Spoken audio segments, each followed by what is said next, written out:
Não, eu não me enganei sobre o tema que vamos discutir aqui neste vídeo.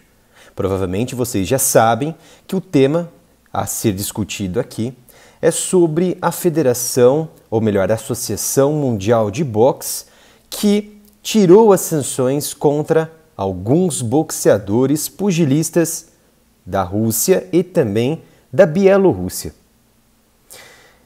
Vocês podem até perguntar o motivo, o porquê que estamos discutindo sobre um tema diferente, sobre o setor de defesa, setor de segurança, setor militar, sobre guerra. Meus amigos, tem tudo a ver com o conflito em andamento lá no leste europeu, especificamente na Ucrânia. Lembra que dias anteriores, recentemente, postei um vídeo interessante e importante que faz uma varredura sobre o passado da FIFA, sobre o passado da Copa do Mundo, lá de 1930 até este momento, em que guerras aconteceram, em que americanos, Estados Unidos, participaram desse conflito, de vários conflitos, e não foram punidos em associações, em conselhos e também em federações esportivas e desportivas.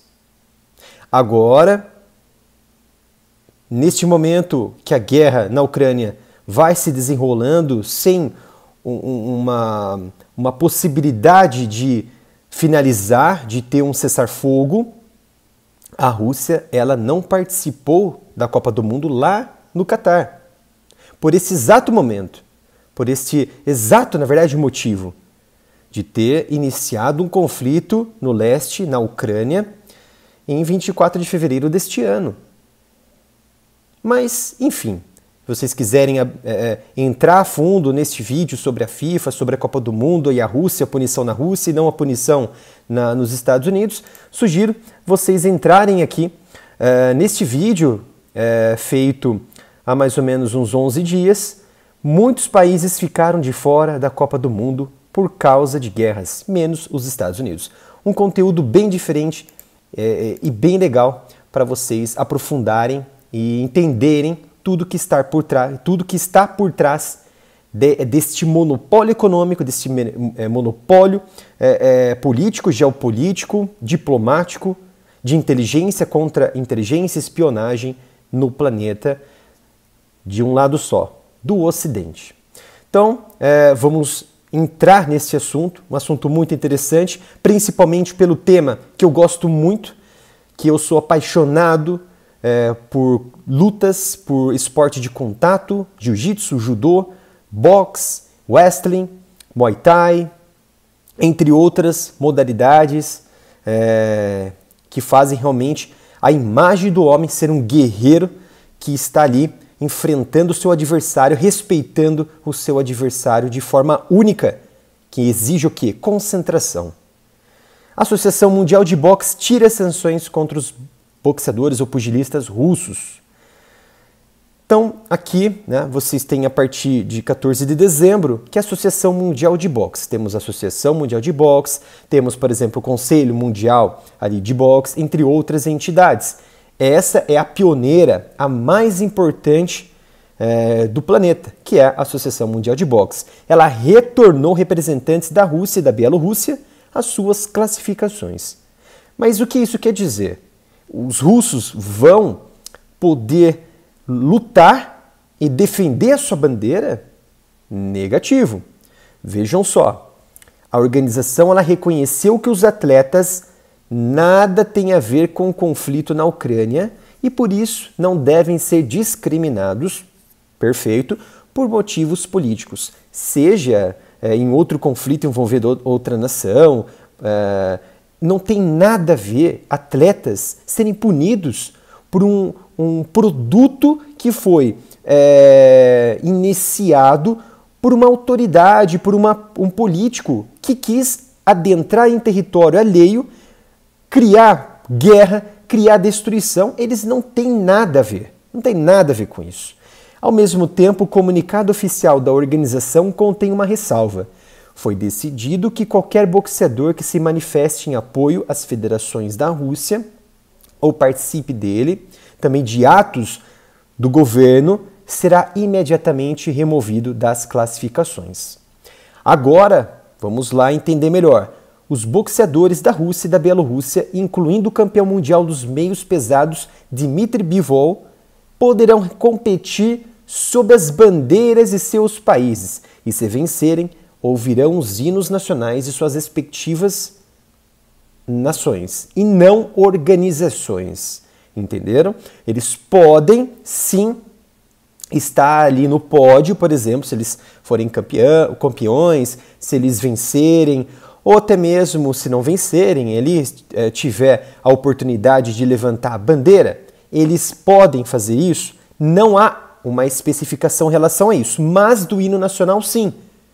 Entretanto, ao meu ver, a bandeira russa ela não poderá ser hasteada. E tem um motivo. Por quê? Vou falar mais à frente. Há muitos atletas que estão atualmente trabalhando, treinando em outras regiões do planeta, como Canadá e Estados Unidos, e poderão representar essas nações mesmo sendo russos. Ou seja, eles estão atuando como uma bandeira neutra ali. E agora o hino nacional, pelo menos, um dos símbolos da Rússia, por exemplo, pode ser tocado, pode ser colocado em ação. E o Dmitry Bivol,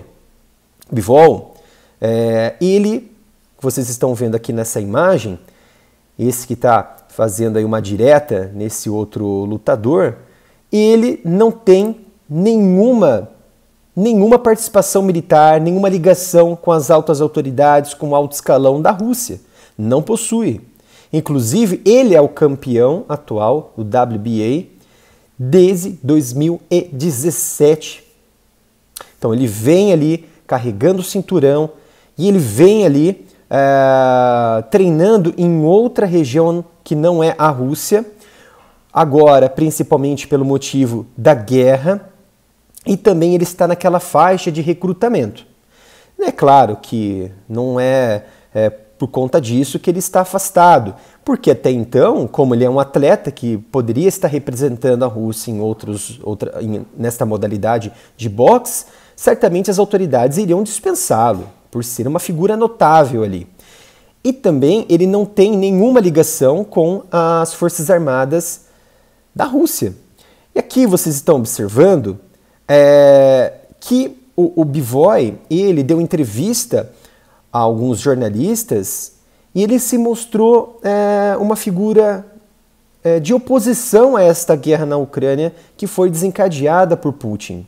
Não há especificamente dizendo ou destacando que ele falou que ele é contra as intenções de Putin. Ele não falou isso. Muitos jornalistas vêm colocando sobre essa questão, mas é falsa.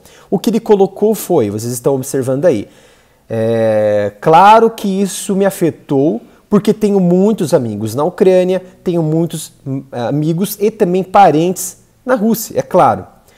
Então a única coisa que desejo é que tudo volte ao normal e para que todos fiquem em paz.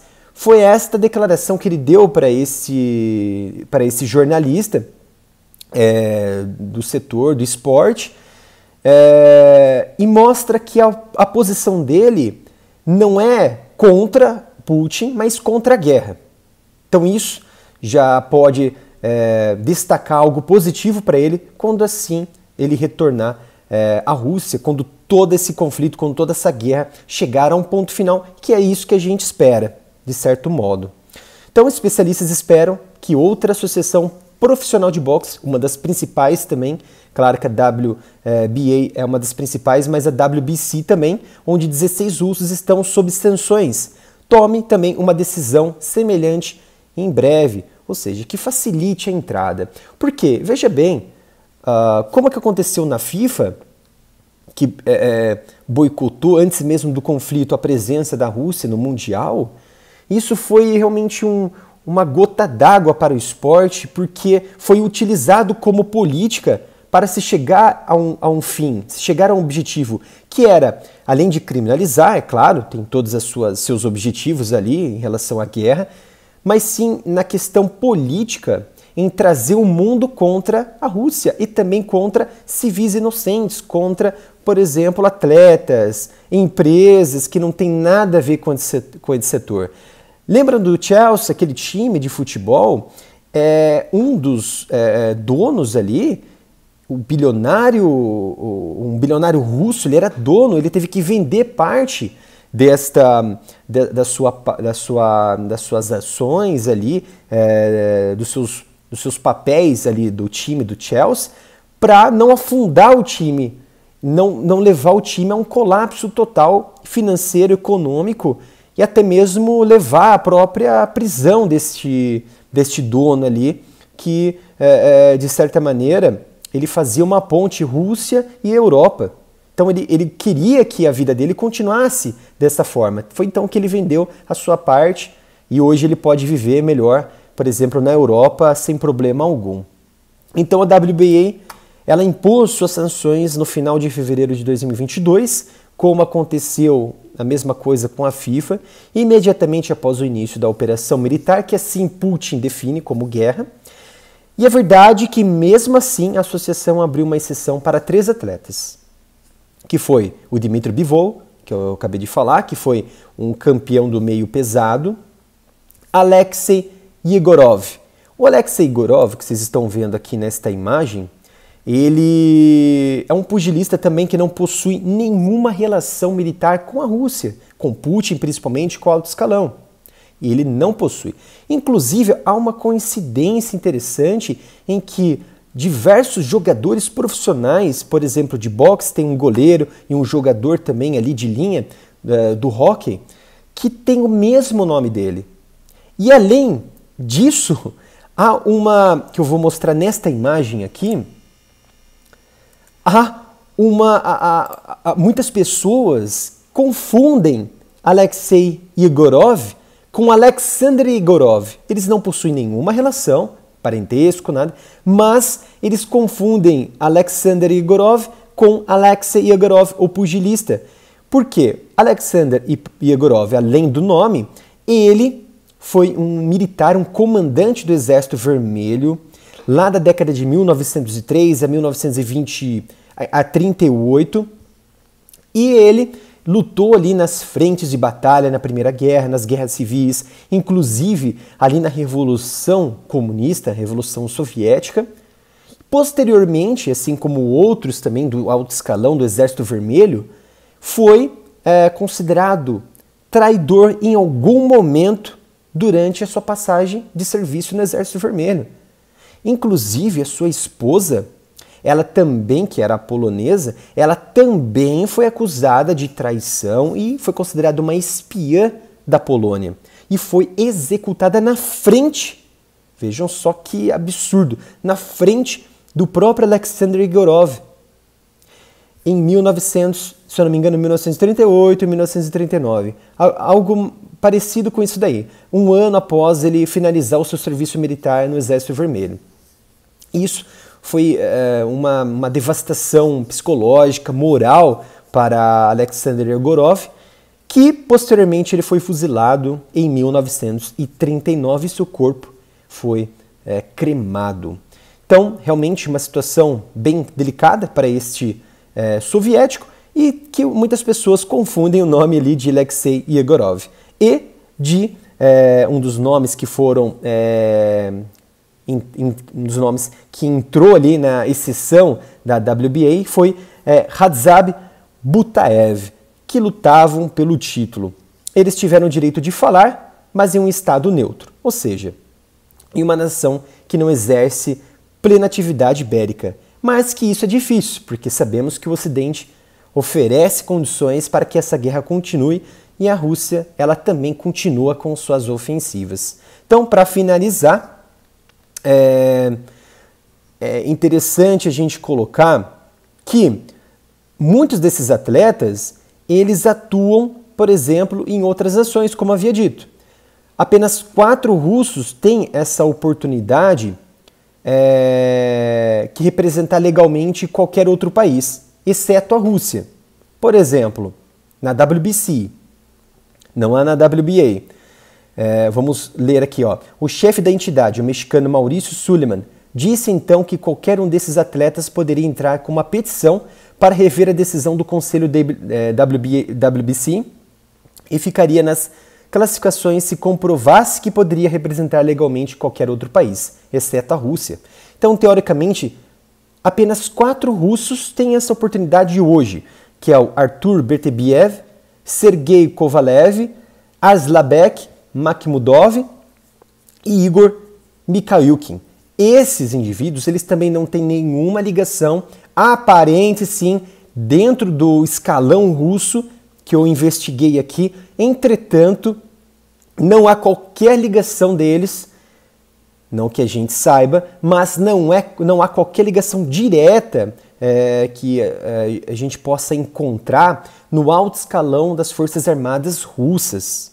E eles, a WBC e também a WBA, ofertou essa possibilidade deles continuarem treinando e também de se apresentar sob bandeiras neutras ou de outros países no quais eles estão vivendo e estão treinando. Por exemplo, Beterbiev tem o Canadá como a sua nação que ele treina e também de bandeira durante as lutas.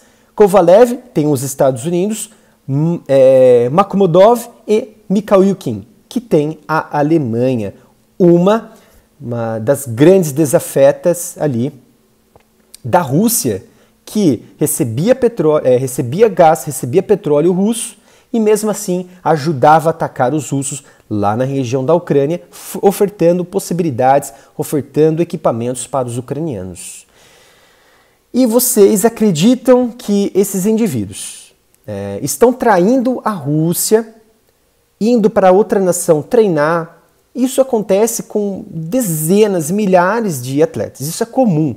Inclusive no Brasil temos atletas do UFC, temos atletas judocas que treinam em outra nação para se aperfeiçoarem com outras técnicas, novas modalidades de exercício físico, de aparelhos, de testes, de laboratórios, em que melhoram a performance desses atletas.